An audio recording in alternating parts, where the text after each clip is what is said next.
नमो सयासो विसेदाणम् अट्टवी गम्य वीला सीधी बुधा निरंजनानिचा अट्टगुणा किदकिचा लोयज्ञनिवासिनो सिद्धा लोयज्ञनिवासिनो सिद्धा। बोलिए अनंतानंद सिद्ध परमेश्वरी भगवान की बोलिए 24 तीर्थंकर भगवान की बोलिए देवादेव भगवान श्री मोलाई वितराग भगवान की परम पूज्य आचार्य भगवंत श्री आदि सागर महावीर विमल सागर महाराज की तपस्वी सम्राट आचार्य समर्थ महाराज की पूज्य गणाचार्य गुरुदेव विरासर महाराज की पट्टाचार्य भगवंत आचार्य विशिष्ट सागर महाराज की समय जैन धर्म की जय। जय बोलिए परमाचार्य विहंगम सागर जी महाराज की जय। जय मुनि तेरी चित्र छाया भगवन मेरे सिर पर हो। तेरी छत्र छाया भगवन मेरे सिर पर हो। मेरा अंतिम मरण समाधि तेरे दर पर हो। मेरा अंतिम मरण समाधि तेरे दर पर हो। कोई पूछे कौन पधारे, कोई पूछे कौन पधारे, तो हम बोलेंगे भक्तों के भगवान पधारे है जय बोलेंगे। अहो दिगंबर संति दिगंबर हो। मेरा समाधि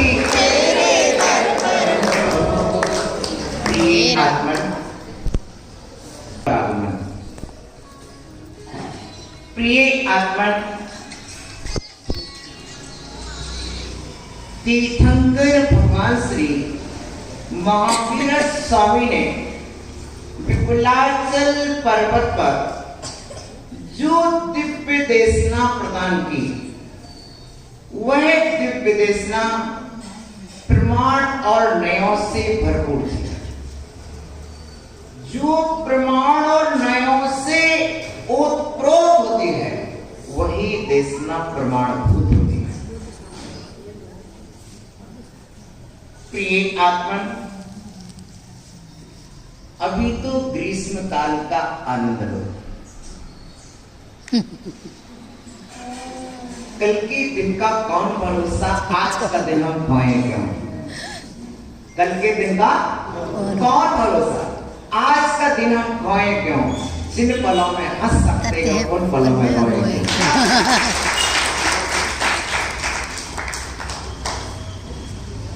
प्रिय आत्मन, आचार्य भगवंत ने कहा वर्तमान में जीने वाला जीव अपनी प्रज्ञा को विकसित करता है। वर्तमान में जीना वाला जीव अपने संयम को समृद्ध करता है। वर्तमान में जीने वाला जीव अपने परिणामों को विशुद्ध बनाता है। वर्तमान में जीने वाला जीव अपनी वर्तमान दशा को निहारता है। भूत के गीत प्रशंसा तो कर सकते हैं, लेकिन परमार्थ नहीं साध सकते।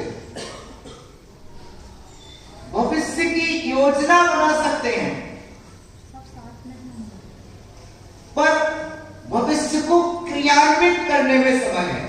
हम वर्तमान में जो आनंद लेकर के निर्जरा कर सकते हैं, पूज्यपाद देव कहते हैं आनंदो निर्धाति उद्धम कर्मेण धर्मनार्थम ना चाहो कितने योगी भर दुख के सुखे। बाहर में कितने दुख हैं, पर तत्व ज्ञानी जीव भीतर में आनंदित होता है। सबकों को सुंदर के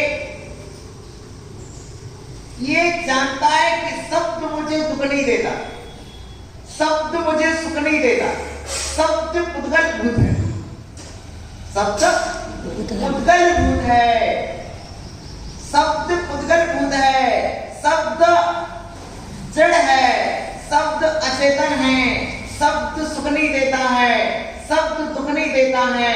सुख और दुख मेरे ज्ञान में प्रकट होता है। उपयोग शब्द को सुनकर के आपने अपने ज्ञानोपयोग में कैसी परिणति की? शब्द को सुनकर के आपने अपना ज्ञानोपयोग कैसा प्रणमन किया? शब्द वर्णा उद्गल होती, वह कब कहती थी मुझको सुनने आ? शब्द वर्णा कहे ना तुझको, मुझको सुनने आ। हे ज्ञानी तू जैन आगम का यह राज समझना। शब्दों ने हमें नहीं बुलाया, हमारी ज्ञान चेतना जागृत हुई है। उस ज्ञान चेतना के बल पर हम शब्दों के माध्यम से निजी ज्ञान चेतना को जागृत करते हैं। प्रिय आत्मा, शब्द में स्पर्श है, शब्द में रस है, शब्द में गंध है, शब्द में वर्ण है, क्योंकि पुद्गल है। इसलिए किसी के शब्दों में कर्कशता होती है तो किसी के शब्दों में मिठास होती है।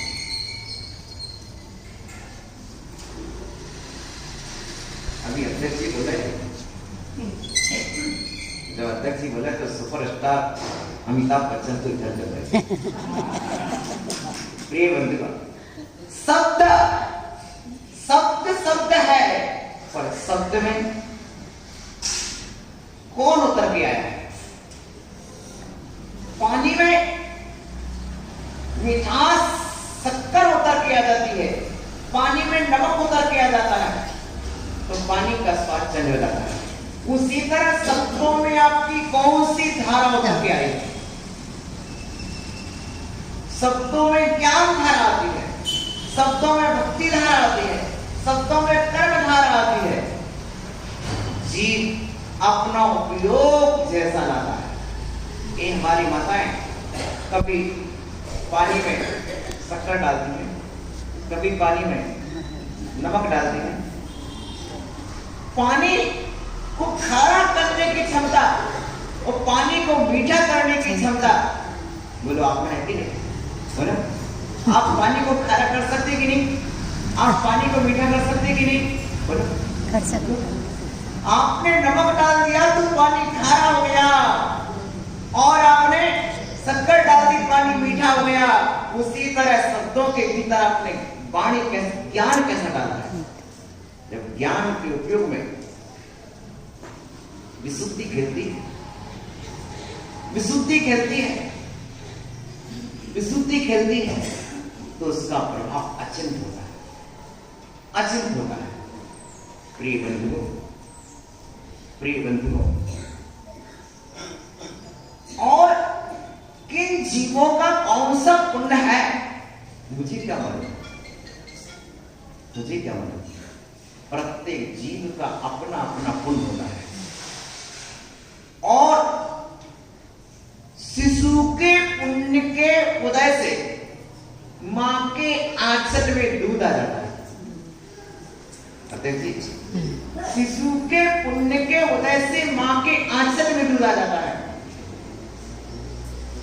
उसी तरह से आप सभी श्रोताओं के पुण्य के उदय से हमारे अंदर पवित्र ज्ञानमयी विचार आ जाते हैं।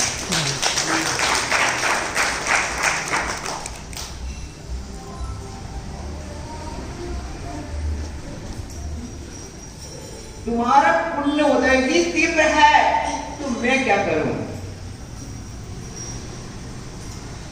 तुम्हारा पुण्य उदय ही तीव्र है कि कि आपको अपनी आंखों के सामने 9 निर्ग्रंथ मुनिराज दिखाई दे रहे हैं।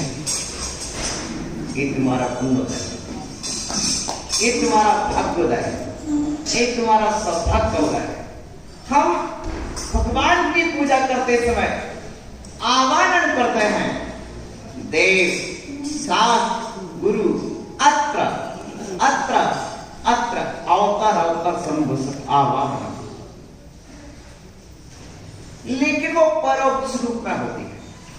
लेकिन परोक्ष में की गई विनय हमें इतना फल जरूर प्रदान करती है कि एक दिन प्रत्यक्ष में उन्हीं गुरु को वसुत कर देती है। आपने जिनेंद्र के सामने जो मुनीन्द्र का आवाहन किया, जिनेंद्र देव के सामने मुनीन्द्र का आवाहन किया, देव शास्त्र गुरु अत्र अत्र अवतार अवतार। जिस समय हम पूजा कर रहे थे उस समय हमारे सामने कोई शास्त्र नहीं आया। जिस समय पूजा कर रहे थे उस समय हमारे सामने गुरु नहीं आए, लेकिन वो पूजा के समय जो विशुद्धि जागी, पूजा के समय जो भावनाओं में निर्मलता जागी, परिणामों में उज्ज्वलता जागी, उसके फलस्वरूप जो तुम्हें शुभ का बंध हुआ, आज बांधा गया आपका ही शुभ कर्म आपके आंगन में आपके उदय में आया है। हमारा आना आपके पुण्य के उदय के बिना संभव नहीं हुआ।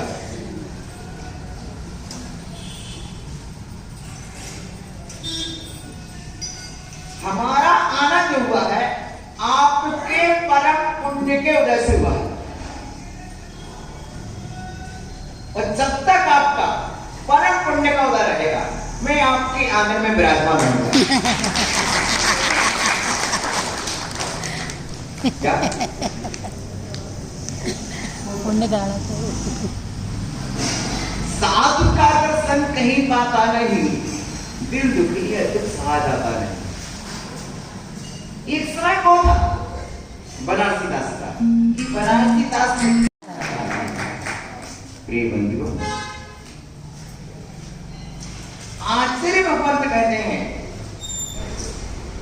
कि साधु प्रवचन करता है तो भी भला, जब साधु मुख से बोलता है तो भगवान की वाणी बोलता है, जब मौन लिखता है तो भगवान की मुद्रा दर्शाता है।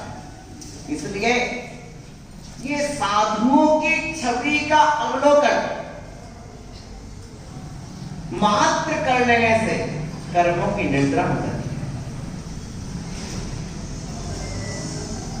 आओ, प्रमाण नय निर्णीतम वस्तु तत्ववादितम, प्रमाण और नयों के द्वारा जिस तत्व का निर्णय किया जाता है वह अबाधित तत्व होता है।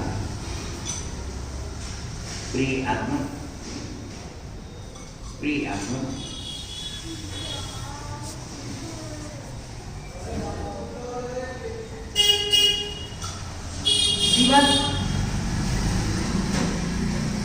जीवन आधार वस्तु तत्व का निर्णय, वस्तु तत्व का निर्णय, वो निर्णय समीचीन हो जाता है तो उपलब्धि समीचीन हो जाती है। निर्णय समीचीन हो जाता है तो उपलब्धि भी समीचीन हो जाती है। आओ, आपने तत्व भी सुना होगा, आपने द्रव्य भी सुना होगा, पदार्थ भी सुना होगा।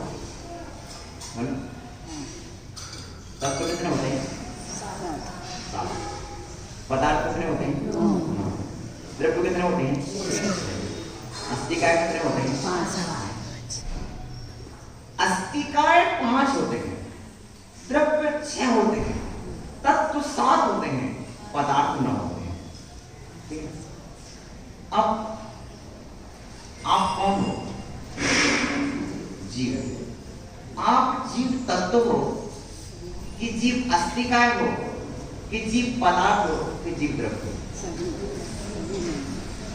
सभी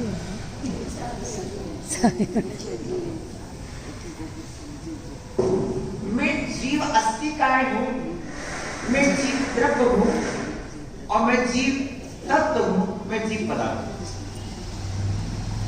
जब अस्थि काय कहा तो इसके द्वारा ये कहा जीव अस्थि जीव है। जगत में ऐसे भी मतानुयायी हैं जो जीव को ज्ञान दर्शन नहीं मानते। जीव को जिस तरह से 8 काट के मिलने से एक पलंग बन जाता है, उसी तरह से 8 कर्मों के संयोग से जीव मानते हैं। कोई ऐसे भी हैं जो राग द्वेष प्रणति को जीव मानते हैं। कोई ऐसे भी जीव हैं जो कर्मों को जीव मान लेते हैं।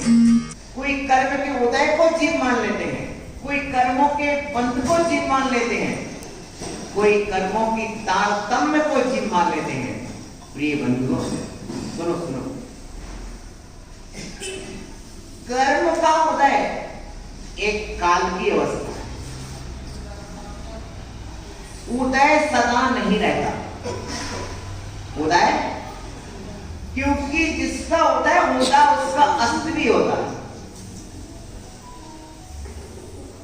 याद रखना, याद रखना, कल की बात भूल नहीं जाना। कुछ पर्याय ऐसी हैं जिनका उदय होने पर अस्त होता है, किंतु कुछ पर्याय ऐसी हैं जिनका उदय होता किंतु अस्त नहीं। गुणों का उदय हो जाए तो फिर अस्त नहीं होता है, पर कर्म का उदय होता है तो कर्म का अस्त होता है। क्या? कर्म का उदय हो तो कर्म का अस्त भी होता है, भले वह तीर्थंकर कर्म भी क्यों सब। क्या सुन रहे आप? पाप कर्म का उदय होता है तो उसका भी अस्त होता है, पुण्य कर्म का उदय होता है तो उसका भी अस्त होता है। कोई कर्म अंतर मुहूर्त के लिए उदय में आता है तो कोई कर्म कोई कर्म 70 कोड़ा कोड़ी सागर के लिए उदय में आ सकता है। मानो आप दर्शन मोहिनी कर्म का पंथ 70 कोड़ा कोड़ी सागर तक एक जीव कर सकता है। चारित्र मोहिनी कर्म का पंथ 40 कोड़ा कोड़ी सागर तक कर सकता है। आप सोच लीजिए, लेकिन इतना बड़ा बांधा गया कर्म भी उदय में आ सकता है तो आने के बाद जाएगा। सुन रहे हैं प्रिय बंधुओं, जो कर्म उदय में आता है वो कर्म उदय से बोलो प्रिय बंधुओं, हम लोग तो धैर्य की प्रतिमा है। किसकी प्रतिमा है? धैर्य की प्रतिमा। धैर्य की प्रतिमा। जीवन में धैर्य हमेशा रखना चाहिए।